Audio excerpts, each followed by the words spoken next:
Duol marango kendo puodho rang'iny mag thieth e pachoka Kenya Health Professions Oversight Authority oyango chenro margi ma biro tayogi kuom thuolo mar higni 5 mabiro.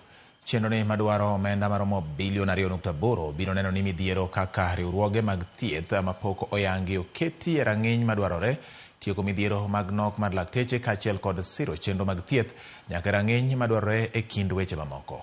Jagoro mongirore migawo mar thieth Mary Morioki mane oyuoro e nyasino osingo mar riwore kod riwruoge mag piny owacho e neno ni omenda madwarore oyudore ne sekta no.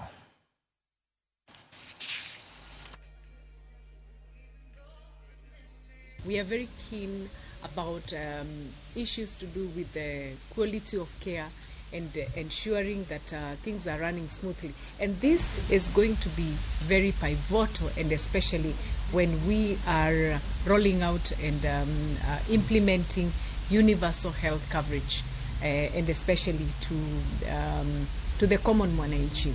The successful implementation of our strategic plan hinges on the robust coordination, resource mobilization, and strategic risk management. With an estimated resource requiring up to 2.481 billion, we are committed to leverage a diverse array of funding sources, including the exchequer, appropriation in aid, and external partnerships like we have with Chris Baraza and his team.